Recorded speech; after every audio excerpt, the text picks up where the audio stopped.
Let's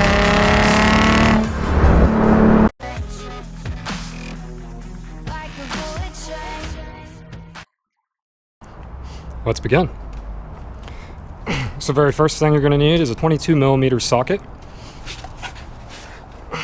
To remove the rotor, there's two 22mm bolts on the very back that are one's right here and then one's right up there. Bolts will be on here very, very hard. They're actually at 113 pound-feet of torque, so you want to take your torque wrench and go ahead and break it free. Just like this. There you go. There you go.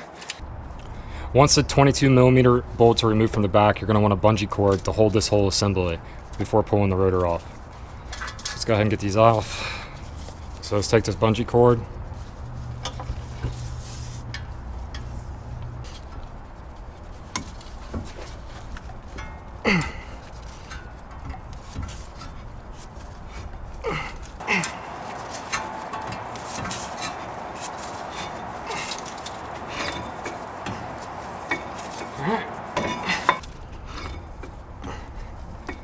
Alright.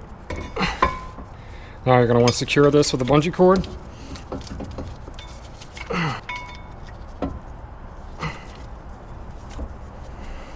So now this rotor may have a hard time coming off because someone didn't put anti-seize on it.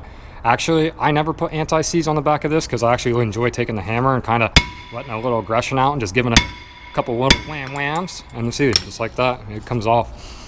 And from the factory, these rotors, they come with this anti-corrosive grease. So you're going to spray on this brake cleaner just like this and take a rag to get the anti-corrosive gel off of the rotor. So it's real simple. And then flip it over like this. You're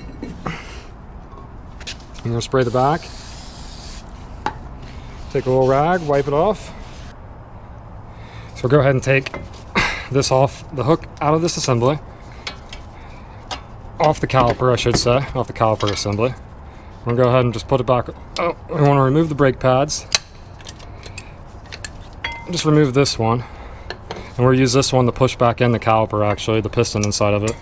So we slide this over. Line it back up like this. Take the 22mm bolt. Go ahead and start threading it through on the bottom. You have your torque wrench sent to 113. Pound-feet of torque. You can go ahead and torque these down the spec.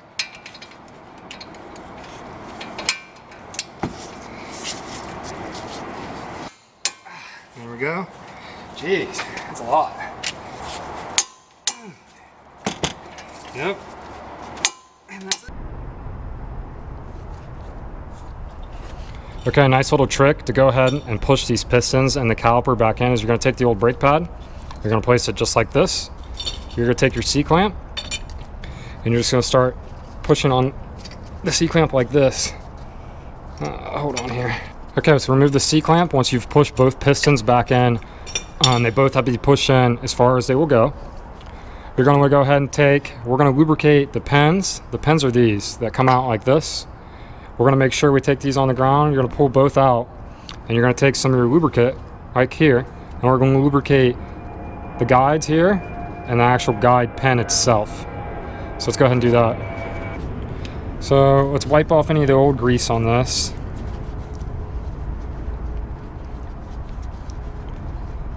And this is very important. This is make sure that your brake pads wear evenly. Is you make sure you put some lubricant on the slide pen, on the guide pen, I guess you would say. So put a little bit on there. Don't be stingy with it. And you want to use synthetic. Make sure you're using a synthetic grease on here. This is very important to make sure your brake pads wear evenly and it allows the brake pads to actually float. So then we're just going to stick the guide pen right back in here. If you guys see that. So the guide pen here, this is the guide pen. It will go in just like this. See, there's the boot. And now we've got it all greased up. We're going to go ahead and slide it right back in its hole and just push in like that. And then we're going to do that to this one up here also. But before doing that, let's go ahead and lubricate these slides.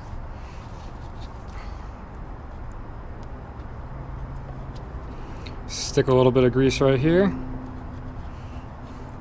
And what this does is ensures that any place where there's metal to metal contact, you just want a little bit of lube so you don't get any vibration sound.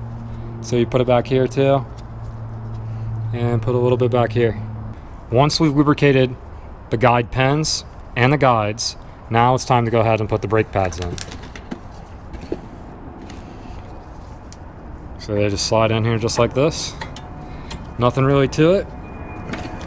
And stick the other one on the other side.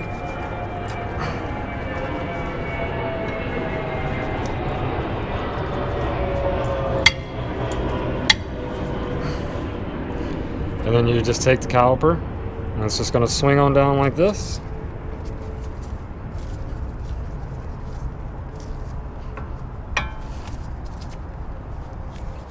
Well, if it doesn't want to swing down, you just push it like this and it'll swing in. Okay. It swings in just like that.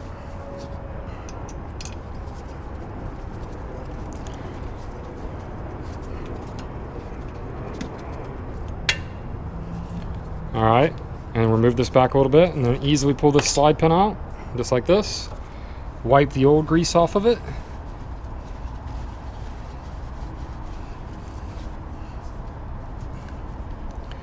Go ahead and put some new grease on this.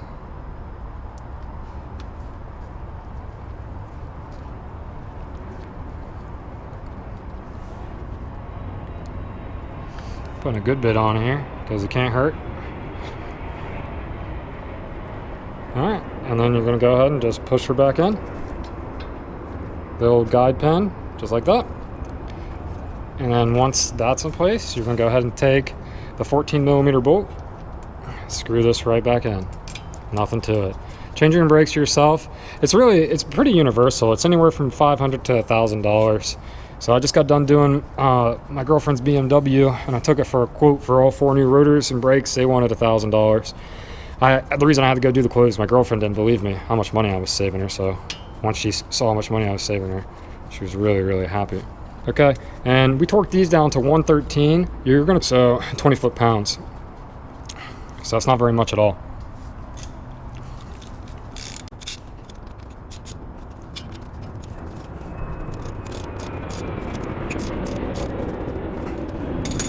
And there you go.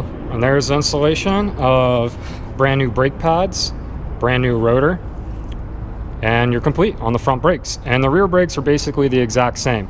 Now, the only thing I ran into is when you're pulling off this rotor on the rear, you need to make sure that the parking brake is taken off. I one time left the parking brake on and this rotor would not come off the rear, so I was beating the snot out of it, and then I finally pulled the parking brake off, and then the rotor just fell right off.